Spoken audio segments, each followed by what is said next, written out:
So you worked with Greg Ladani, you did Spinal Tap, and then I understand that you worked with Joe Cocker. Yeah. And how did that come about? That's interesting.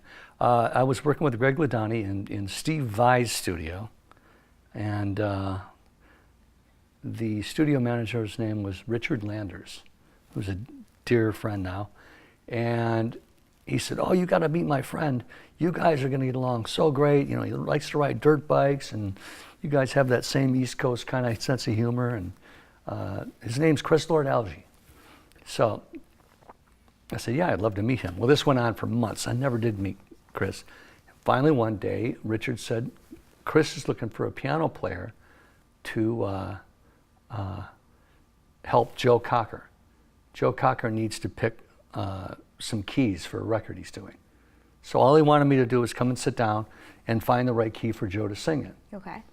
And, you know, half an hour into it, Joe's like, I'm saying, "You know, why don't you just change and go to and do this and arrange?" And Joe's like, "Oh, I rather like what this young man's doing here." You know? So you're so good with the impersonations.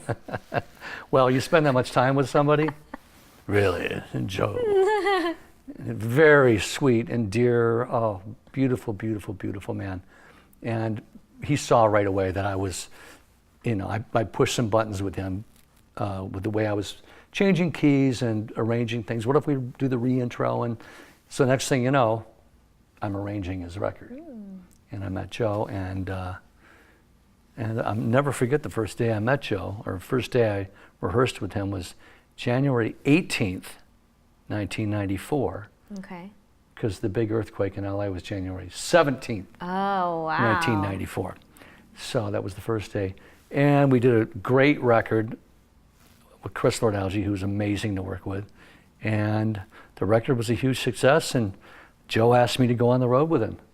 And, you know, I don't know, 33, 35 countries we did on that run.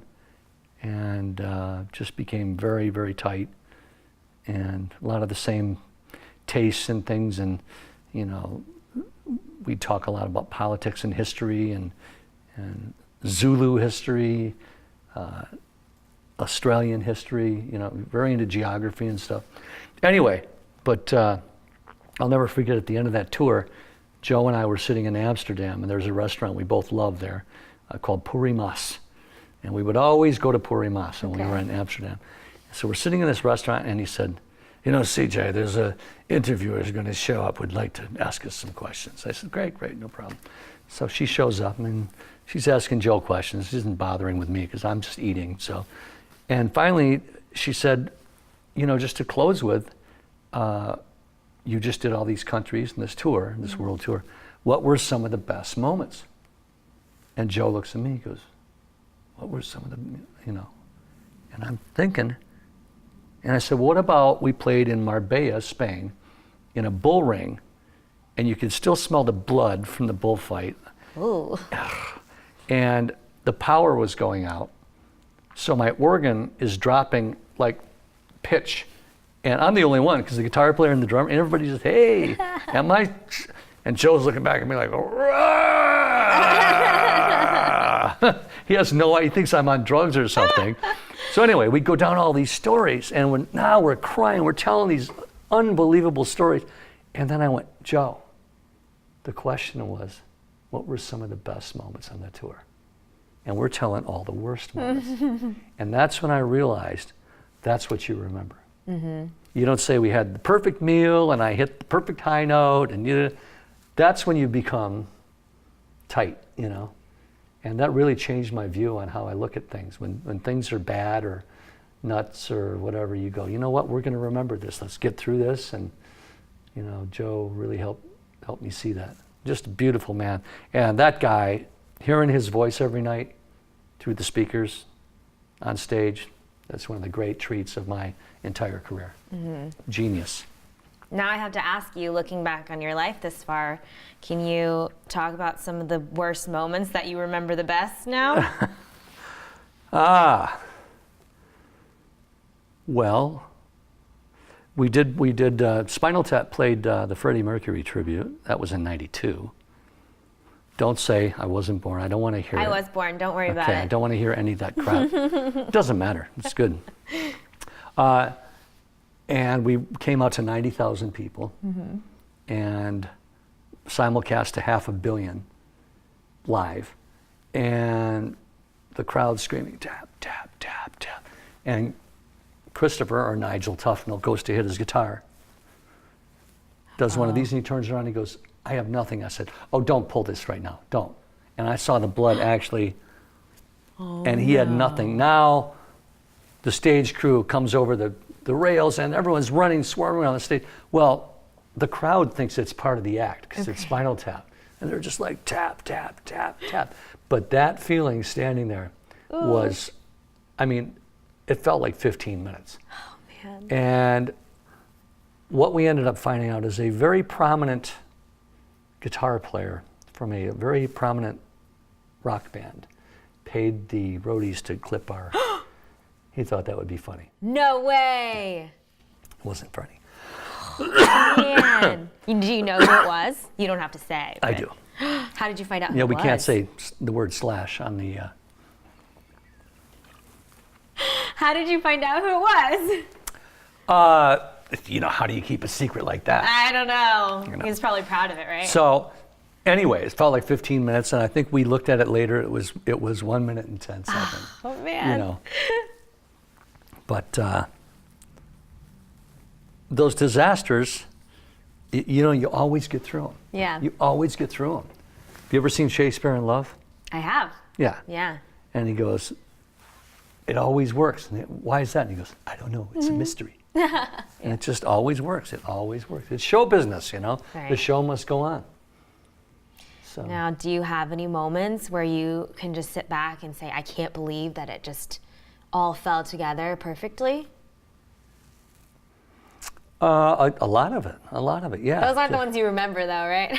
Yeah, I just, you know, there's a thing about manifesting something in your mind, and the first thing I think of is Keith Emerson, who was, when I was 16 years old, I was sitting in the basement with my friends smoking a joint, and my friends got a Bee Gees record on LP. They used to have these vinyl things they would spin. I've heard of them, yeah. Okay, and.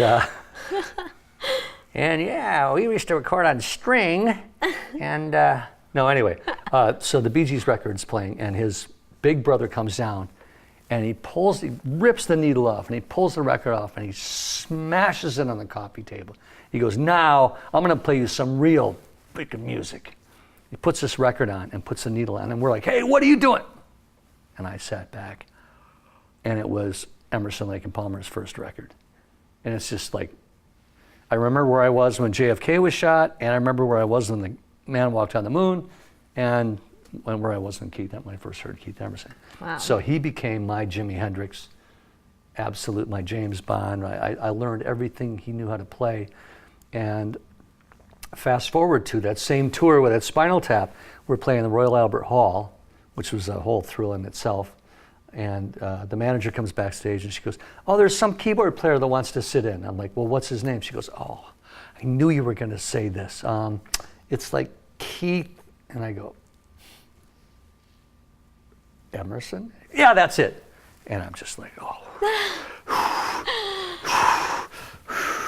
Okay, bring him back. And then through the door comes this James Bond. Nobody can be cooler than this guy. And nobody could play better than him.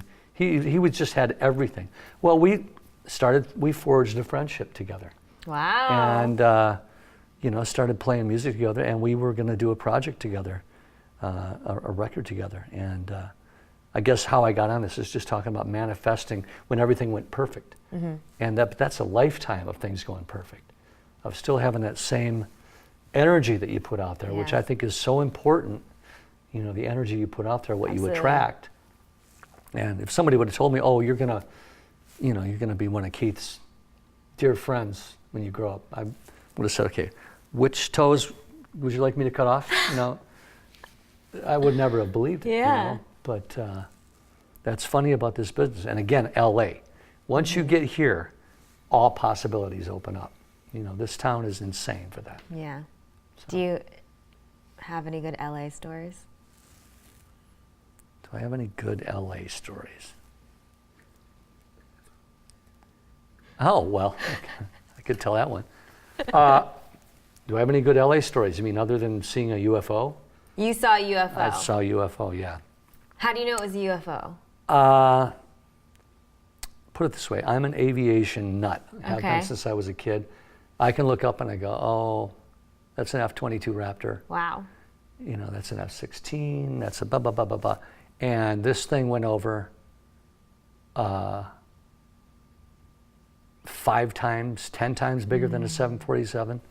Wow. And I was in Encino, and I'm in a convertible with my girlfriend at the time.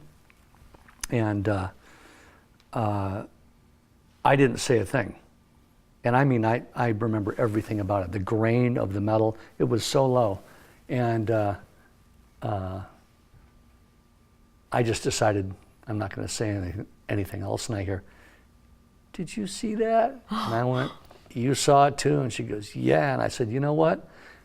We're really close to my house. And I said, when we get back there, we're going to both draw what we saw. And we both drew the exact same Wow. V-shaped with five lights on it. Huge, vastly huge, completely silent. So I filed a UFO report. This is early 90s.